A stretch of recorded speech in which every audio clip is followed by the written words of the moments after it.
next item is the staff report. Ben, do you have a? No staff report for this evening. Excellent. Next, we have the administrative approvals, case number 2881A. Chick-fil-A's filed a request for site plan amendment for Chick-fil-A for the property located 2307 Jackson Avenue West. Can that remain on the administrative approvals, or do we need to move that? Anybody have an issue? Administratively approved already, so. Perfect. Thank you, Ben. All right, brings us to the public hearings. First, we have public hearing for case number 2882, Paragon Bank, Mitchell Signs. And let's see who has that. Ms. Kate, ready when you are. Okay, the subject property is located on the southeast corner of South Lamar Boulevard and the Belk Boulevard roundabout. The project received site plan approval at the February 2022 meeting of this commission. The applicant requests a variance to install more signage than is allowed by the Land Development Code. The new building will have 3 fronts and 1 side due to the location of the lot at the roundabout of South Lamar, Belk Boulevard, and Jefferson Davis Drive, which I'm sure you all saw on the site plan. The applicant requests approval to install 3 wall signs and 1 monument sign. So section 7296F of the Land Development Code states that business signage is limited to no more than 2 signs per business facade and no more than 3 total signs. So in essence, they're asking for 3 wall signs and 1 monument sign. The wall signage proposed by the applicant totals approximately 185 square feet, which is under the allowed 200 square feet of wall signage allowed at this location. Variances, as you guys know, are granted when there are special conditions and circumstances which are peculiar to the land, structure, or building, and which are not applicable to other buildings in that same district, and that are not as a result of the actions of the applicant. Staff believes that due to the condition of the lot having 3 fronts, allowing 1 sign for each facade that faces a public road as well as that monument sign is appropriate in this instance. So staff recommends approval of the requested variance with the condition that the approval is for the plan as submitted. So I can answer any questions you guys have, and Glenn Burney is here representing he's from Mitchell Signs. Thank you, Ms. Kate. First, Commission. If the Commission has any questions about case number 2882, Paragon Bank? Okay, no questions from the Commission. Commissioner Riddell, do you have any questions? No. Thank you. We'll entertain any questions from the audience. Hearing none. Those joining us online, is there anybody online that has a question?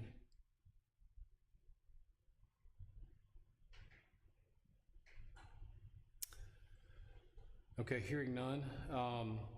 We'll go ahead and let's see. Yep. Entertain a motion on this case.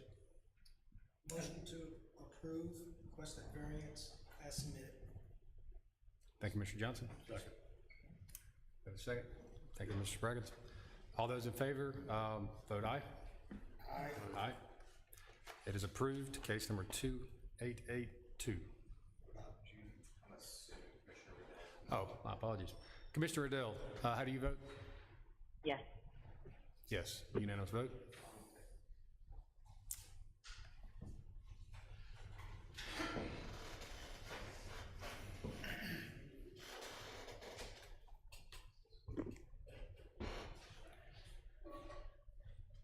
Next is case 2883. Mr. Baxter, when you're ready. Okay, so this is for a amendment to the Rosemont Subdivision Lots 7 and 8 at 112 and 114 Rosemont Loop. The subject property is about a ½ acre inside the Rosemont Subdivision in the Grand Oaks PUD, and this should be a familiar property as this was amended back in November of last year. The applicant was granted a request to combine 7 and 8 into one larger lot of 7, and the applicant is returning to redivide the same lots into the same previous boundaries. The resulting property will meet all the minimum lot size requirements for the underlying zoning, and the setbacks will be governed by the standards set forth in the Grand Oaks PUD. As with every subdivision amendment, the applicant has to notify all persons to be adversely affected thereby or directly interested therein. And we have received signature letters from those persons provided by the applicant. The engineering has provided comments on this. Essentially, the large one is that sidewalk will need to be provided for these two lots before a certificate of occupancy will be issued. And staff recommends approval of the final plat amendment for Rosemont Lots 7 and 8 with the 3 conditions that are listed in the staff report. And if you have any questions, the applicant's engineer's here.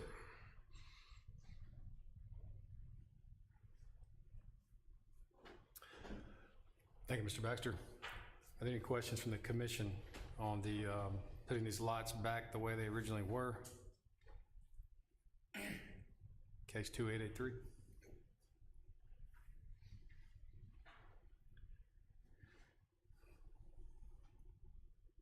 I don't have any questions myself. Any questions from the audience? Commissioner Riddell, do you have any questions or comments? No.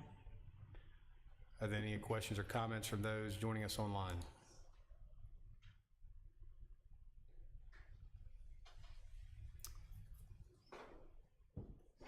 Hearing no questions or comments from the commission or those in the audience, we'll entertain a motion on case 2883. Move that we approve the final plat amendment for lots 7 and 8 with the conditions. We have a motion for approval subject to conditions. Do we have a second? Second. Seconded. All those in favor, please vote aye. Aye. Aye. Commissioner Riddell, how do you vote? Aye. Thank you, ma'am. The vote is unanimous. Who's the second? Commissioner Johnson. Thank you, Mr. Baxter. Next, we have case number 2884, presented by Mr. Ben. Request. And if it would please the commission, case 2884 and 2885 are dealing with the same property, same development. I'd like to tackle both of these at the same time, if that's okay. We can vote on them separately, but it's the same set of facts here. Understood. Thank you, Mr. Requet. Let me just find. Okay, so the subject property here is located on Strickland Lake. It's north of Anchorage Road, and the subject property measures about 39 acres. It's zoned neighborhood residential. This development has been reviewed and approved by the Planning Commission and the Mayor and Board of Aldermen on several occasions, dating back to 2017 when the property was located outside the city limits in Lafayette County. And those were requests for city utilities for the particular development. The majority, if not all, of the eastern portions of this development, the entry road, the dock, lake, duplexes, and clubhouse, they have all already been constructed. The applicant is now proposing modifications to the west portion of this development, and which is the subject of case 2885, which is a site plan amendment. The proposal includes, in this instance, in 2884, the proposal includes 5 duplexes. They're 2 and 3 bedroom units along the southern portion of the lake. It's the west of the entry road, and you know the property slopes down pretty pretty steeply as you're moving. I guess it would be kind of north towards the lake. And so therefore the applicant is requesting the ability to have a 3rd story, which is allowed by special exception in the NR district. If you look at the unit itself from the street, it will still appear to be a 2-bedroom from the actual, a 2-story building from the parking places at the front of the building. But if you were looking at it from the lakeside, then it would have that 3rd story that's at the bottom. The quadplex itself does have a single point of entry, which is a requirement of the standards for a quadplex. So it has 1 door and then interior access to the different units, although there are porches on the main level or the 1st floor to a couple of the units. Staff does recommend approval of this request for the duplexes due to the topography challenges, and it would still have the 2-story appearance from from the road, but then also because the location of these quadplexes are in the interior portion of the site. So there's no real effect to any adjacent properties. This will only have an impact on the existing development. Staff has 3 conditions of approval here in your report. As for the larger amendment, again, the original development in 2019 consisted of about 24 acres with 80 attached and detached residential dwelling units, and since that time, the applicant has acquired an additional 15 acres and is proposing to amend the development proposal. The changes are on the west and the northwest portion of the site and consist of modifications to the layout, the road infrastructure, the addition of more attached and detached dwelling units, an enlargement of the lake, and more open space. The development will now consist of 30 detached and 90 attached residential dwelling units. Also included in this modification are the 5 quadplexes that we just discussed. However, previous approvals consisted of 4-plex townhomes, so similar to what they're proposing here. Development requires a total of 447 parking spaces, and the proposal does comply by providing 456 parking spaces. We've evaluated the landscaping and tree mitigation proposal, and the design does meet the standards related to the edge buffers, foundation plantings, but due to some modifications, we do need to have an update to the landscaping, particular to, I think, 4 residential units, and so we do have that as a condition of approval. There are, because of the many trees that they're preserving on site, there are no tree mitigation trees required, and the building materials and design are consistent with what is already constructed out there and does comply with our requirements. Engineering provided comments related to access streets and roads, sidewalks, retaining walls, sewer and water service, and stormwater management. And staff recommends approval of the requested modification with the 6 conditions listed in the staff report. Rihanna is available online. The Paul Kashanina, the engineer, is for the applicant, is also online, and Will Ashley is in the courtroom should you have any questions. And of course, I'm happy to entertain any questions that you might have. Thank you, Mr. Ben. First, we'll entertain questions from the commission. We doing these separately, or are we talking about them all together and voting separately? I think we're going to discuss them all together, and then we'll vote on them separately.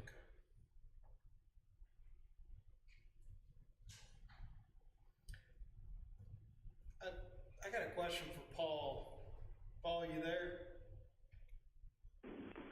Yes, I'm here. Okay. There was some mention about some issue with the lake in this report. Can you just expand on that? Is it an issue, or is it something that's kind of beyond us with just MDEQ? Right, so the construction of the lake is and the construction and design of the lake is dictated and permitted by the State Department of Environmental Quality. And there was an initial permit issued for the construction of the dam and the lake. And a modification to that original permit was submitted, but some changes were made to the lake during construction that maybe were slightly premature, but that has all been resolved now. DEQ has fully approved the lake design as it currently sits, and the project's in good standing with the state, and I think I can say as well as the engineering staff for the city.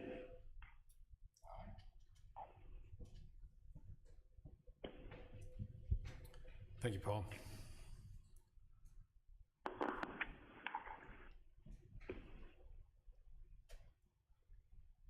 I've got a quick question here. There's retaining, this is for Brianna. Are you there? I am. Okay, there's mention about the retaining walls on these. I saw that, let me try to find it real quick. I think it was on 80, a second. Are they gonna have to, basically my question is, are they gonna have to get approval from you guys on these retaining walls? I think they gotta be more than 5 feet, correct?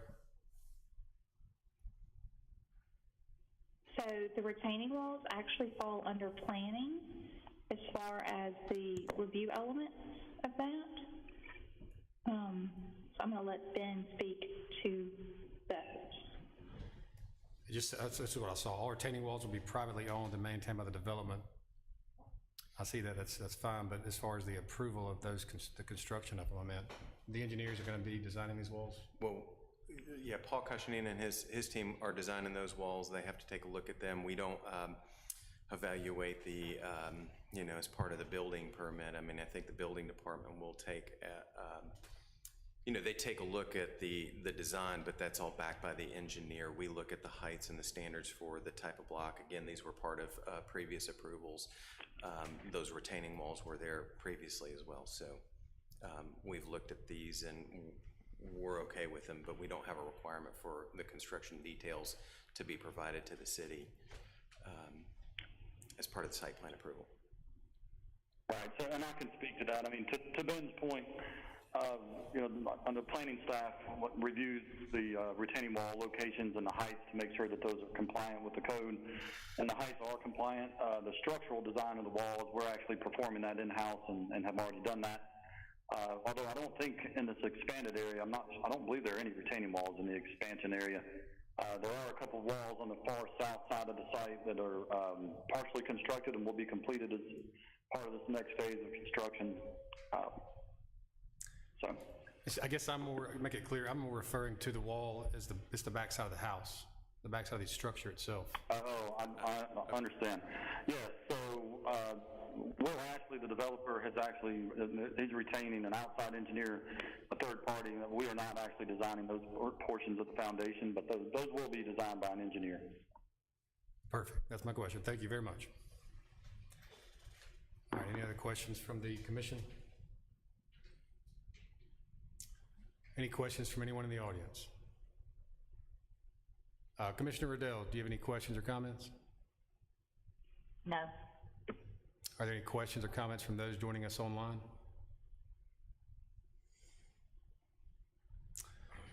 Okay, hearing none, we will first entertain a motion on case 2884. This is a special exception as provided in section 265, the building height. The question is whether to approve the third story, an exception to that. If there's a motion, I would entertain that at this time. I'll move to approve case number 2884 with the recommendations as submitted. Just one moment, actually. Ben, this is going to be for you. So, and this may be an oversight here. So we've got to, so we've got to do 28, on 84, we've got approval is contingent upon the approval of 2885. So yep. I think we actually need to do 2885 first. No, I think you can do 2884, and then as long as 2885 is approved, then that approval stands. Excellent, okay, perfect. Okay, so we have a motion to approve case number 2884 by Commissioner Milam. Is there a second? Second. Commissioner Spraggins with a second. All those in favor, please vote aye. Aye. Aye. Commissioner Riddell, how do you vote? Yes. Yes, the vote is unanimous for case 2884. Okay, for case number 2885, the request is site plan approval for Wellington Place Phase 3. I'll entertain a motion at this time. Motion to approve with the staff conditions. The motion to approve, subject to staff conditions by Commissioner Spraggins. Is there a second? Second. There is a second. All those in favor, please vote aye. Aye. Commissioner Riddell, how do you vote? Yes. The motion is approved, or the case is approved unanimously. Case number 2885. Thank you. And if there are any more questions or comments, that does conclude all of our public hearing cases today. I would entertain a motion at this time to adjourn. Motion to adjourn by Commissioner Johnson. Is there a second? Second by Commissioner Alexander. Thank you very much. Have a good day. That's it. Thank you all. Thank you.